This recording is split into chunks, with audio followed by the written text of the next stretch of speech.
agréable journée en tout cas dans le cadre de cette 8e édition de la semaine française de Kinshasa. Nous allons, je pense maintenant, accueillir la délégation au sein de laquelle nous avons le ministre du Commerce extérieur. Je vous demanderai de bien vouloir vous lever s'il vous plaît, ce serait très gentil.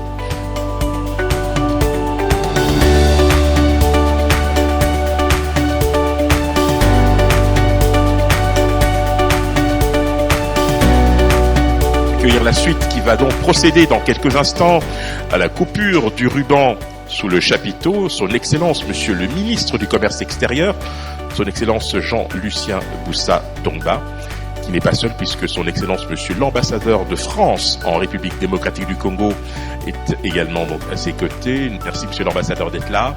Voilà, je pense que vous pouvez, mesdames et messieurs, leur emboîter le pas pour cette première visite et la coupure du ruban pour cette 8e édition de la Semaine française de Kinshasa.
Bonjour à tous, je suis Gladys Lomété. Je suis heureuse d'être la modératrice de cet atelier ce matin. Un atelier autour d'un thème passionnant, à savoir la diaspora comme levier de croissance en RDC. Et donc pour décortiquer ce thème, sans plus tarder, je vais inviter nos différents panélistes à venir me rejoindre.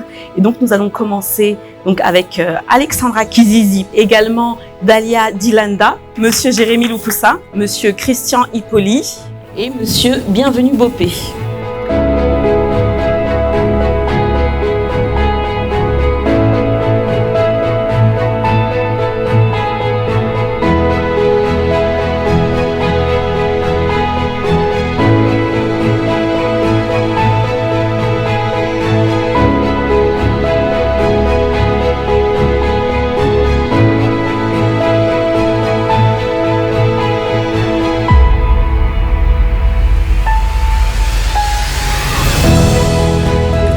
Bonjour, je suis Monsieur Louis Yé. Je représente le fonds d'investissement Zidi Circle qui aide la diaspora à investir dans des PME congolaises. J'ai tenu à participer à cet événement pour essayer de débattre, essayer de comprendre comment la croissance congolaise pouvait être aidée par la diaspora. Quels étaient les défis que pouvait rencontrer cette diaspora. Écoutez, on retient plusieurs choses, à savoir que la diaspora a envie de revenir. Elle est souvent résiliente pour investir et au Congo et aider à la croissance. On retient aussi que la diaspora, quelquefois, manque de formation, notamment à l'investissement, et qu'il y a un besoin de professionnaliser les actions de la diaspora au Congo. Je m'appelle Andy Maloba, juriste stagiaire au cabinet L. J'ai tenu à participer à l'événement parce que la Semaine française de Kinshasa regroupe des personnalités de très haut niveau. C'est donc un lieu intéressant et un lieu potentiel de réseautage. C'est aussi surtout une source d'information et de formation sur les conditions de la réalisation des affaires de notre pays, en particulier aujourd'hui où le thème portait sur la diaspora en RDC. Le partage était vraiment très intéressant, c'était très instructif. On a reçu beaucoup d'informations, on a compris que c'était possible, on a compris que le marché, aussi bien du droit que des affaires, était très ouvert à la diaspora et qu'il y avait en fait quelque part un problème d'information, un problème d'assistance de la part aussi bien des locaux que de la diaspora qui empêche peut-être de nombreux autres membres de la diaspora de venir investir en RDC. Donc aujourd'hui, on s'est rendu compte que c'était possible, que ça a marché pour beaucoup de gens et que ça peut marcher pour beaucoup d'autres encore.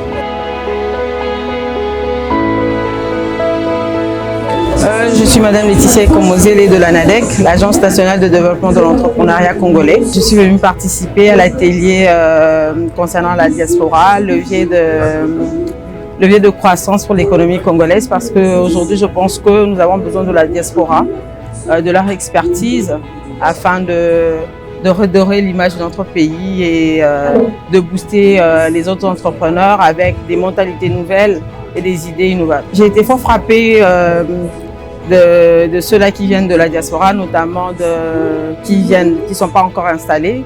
Pour dire,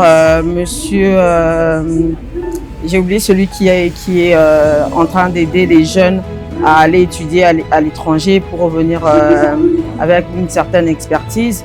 Et aussi de monsieur Christian qui, lui, a pris son temps pour étudier le marché. Et à d'autres qui sont venus travailler directement dans des boîtes qui existent déjà. C'est pas mal non plus. Le fait de revenir dans une boîte qui existe déjà pour apporter son savoir-faire de l'autre côté et travailler avec ceux qui sont déjà ici. Et aussi de la dame Madame Alexandra, qui elle a parlé d'humilité. Ça veut dire qu'elle a pris le temps d'oublier un peu son côté français, belge et tout ça pour essayer de s'acclimater afin de trouver ses repères. J'ai beaucoup aimé le partage d'expériences et puis ses recommandations. En tout cas, c'était fort impressionnant de tous les écouter, de croire au lendemain du pays et de pouvoir faire des projets pour essayer d'amener les autres à venir entreprendre ou investir ici afin de redorer l'image du Congo. Bonjour, je suis Bienvenu Bopé Sobiba, juriste de formation. J'interviens sur le marché français et le marché luxembourgeois. Par ailleurs, je suis entrepreneur et fondateur d'Investissure, qui est une entreprise spécialisée dans le service juridique et administratif, mais aussi un partenaire de confiance pour les acteurs économiques. Donc nous les aidons, nous les mettons en relation avec les experts. Ça peut être des experts comptables, des fiscalistes, des gestionnaires de patrimoine. Vraiment, l'idée, c'est d'accompagner les acteurs économiques et de faciliter leur quotidien et les aider tout simplement à se concentrer sur leur business. Donc nous accompagnons les acteurs économiques vraiment sur leurs projets de la création, de la gestion et du développement, on va dire, de leur société ou de leur activité. Eh bien, la SFK, comme vous le savez, on est à la 8e édition. C'est un événement qui rassemble effectivement les entrepreneurs qui viennent aussi bien du Congo que de la France. Et nous, en tant que diaspora, c'est un événement qui était très important pour nous, pour venir tout simplement animer le débat, mais aussi démontrer que la diaspora a un intérêt sur le Congo. Et donc notre participation à cet événement, c'est vraiment un signal fort pour démontrer le fait que la diaspora a envie de revenir au pays, la diaspora a envie d'entreprendre, la diaspora a envie d'investir tout simplement au pays, mais parfois cette diaspora fait face à un certain nombre de freins, un certain nombre d'obstacles, etc. Eh bien, moi, mon discours était très simple. L'idée, c'était de démontrer que la diaspora est une vraie force et que la diaspora contribue justement au développement de ce pays. Puisque la thématique était de savoir, est-ce que la diaspora est un levier de croissance? Est-ce que la diaspora peut contribuer justement à augmenter le PIB du pays? Eh bien, on l'a démontré pour montrer que plusieurs membres de la diaspora entreprennent ici même au Congo. Ils emploient des salariés, bien évidemment. Et ça démontre déjà l'apport de la diaspora, l'apport concret dans le pays.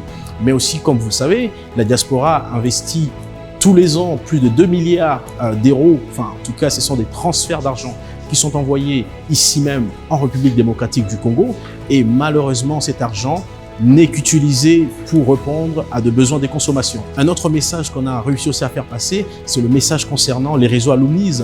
Les réseaux Alumnis qui rassemblent les professionnels congolais formés en France. Et là, l'idée est simple, de dire qu'aujourd'hui, Alumnis est en train de créer son antenne en République démocratique du Congo. Et un des grands projets d'Alumnis, c'est le parrainage. les parrainages pour aider tout simplement les étudiants, la jeunesse congolaise, les équiper et leur permettre tout simplement d'évoluer et d'avancer aussi dans leurs projets. Donc voilà, nous travaillons sur ces différents projets et nous avons réussi à avoir aujourd'hui un partenariat avec la représentation des étudiants du Congo qui rassemble 16 millions d'étudiants au niveau du Congo.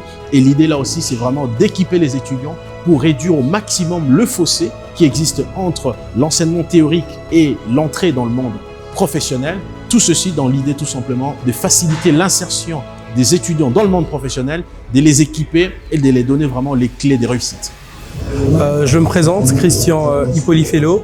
Je suis fondateur du cabinet Secret Cybersécurité et membre du réseau Alumnis, dont j'occupe la fonction d'ambassadeur. Donc aujourd'hui, nous sommes présents une fois de plus à la Semaine française de Kinshasa et je tiens d'entrée de jeu déjà à remercier les organisateurs, à la fois la Chambre de commerce franco-congolaise et toutes les structures qui ont participé à l'organisation de ce salon qui nous permet une fois de plus de venir échanger autour des problématiques qui nous intéressent, notamment des problématiques liées à la diaspora. Donc, le thème du jour a été diaspora comme levier de croissance. Donc nous avons pu avec les différents intervenants échanger autour des problématiques rencontrées, autour de la préparation nécessaire au retour et de comment est-ce que nous pouvons réellement être un levier de croissance en RDC, ce que je crois être le cas. Et donc nous, en tant que réseau Alumnis, l'un des projets phares que nous sommes en train de travailler, sur lequel nous travaillons aujourd'hui cette année, c'est le guide du retour au pays.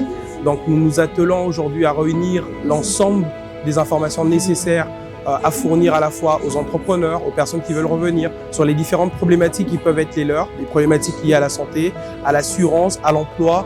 Et je pense que les outputs de cet échange sont intéressants et seront amenés à être enrichis.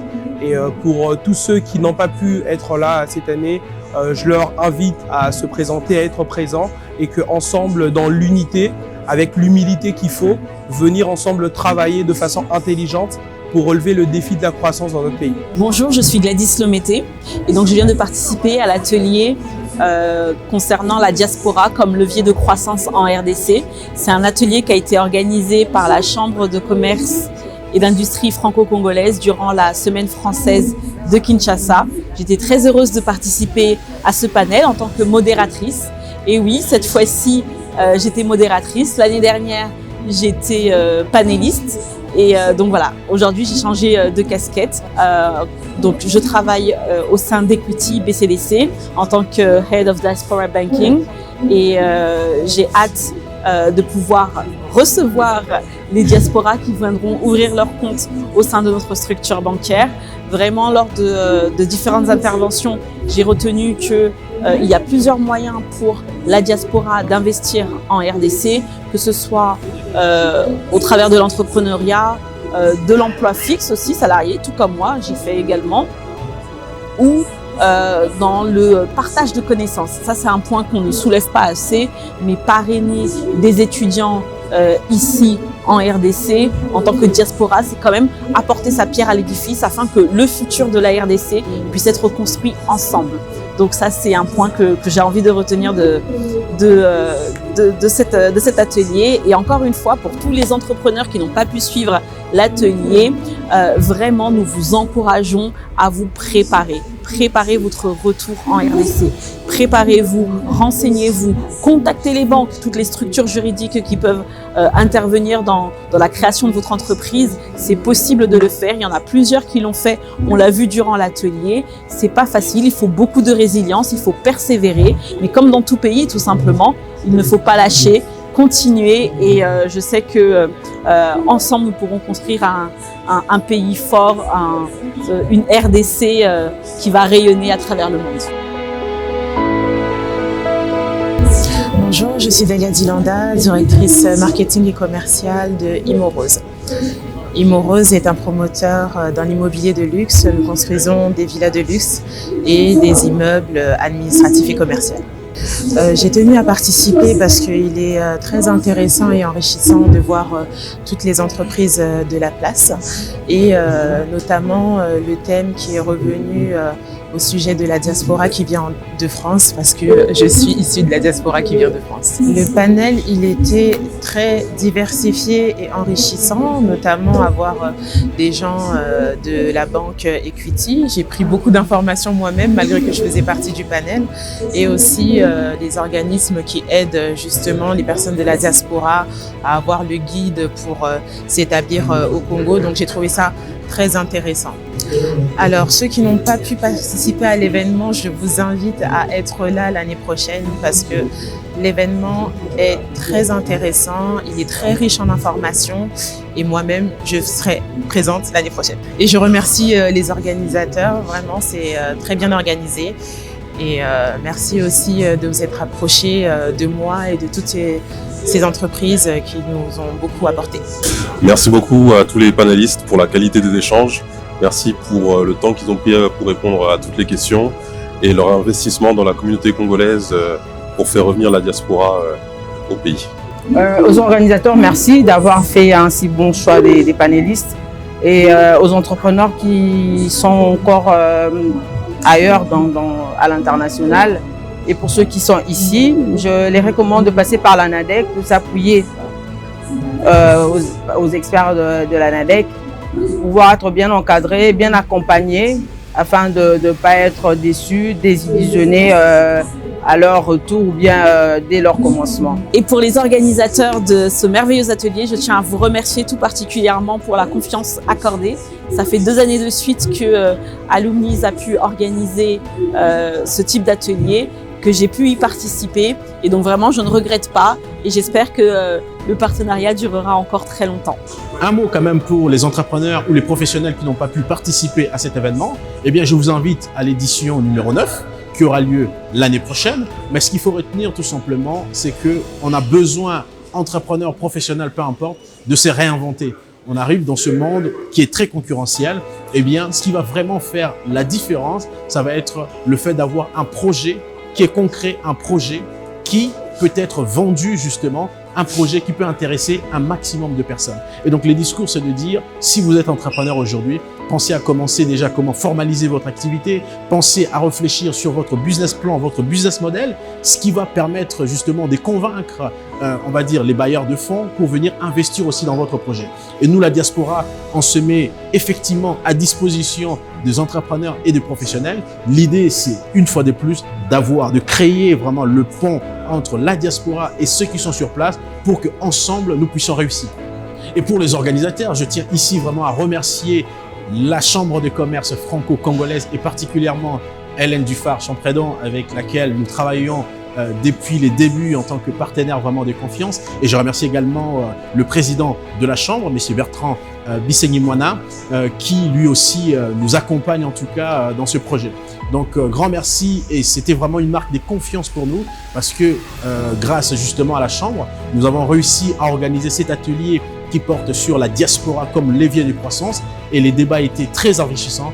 Nous espérons que l'année prochaine, comme le public l'a demandé, on va renouveler cette expérience encore d'avoir encore un atelier qui portera sur la diaspora afin que nous puissions échanger et aller encore plus loin en proposant des solutions et en trouvant vraiment des leviers permettant ensemble de contribuer à la croissance de notre beau pays.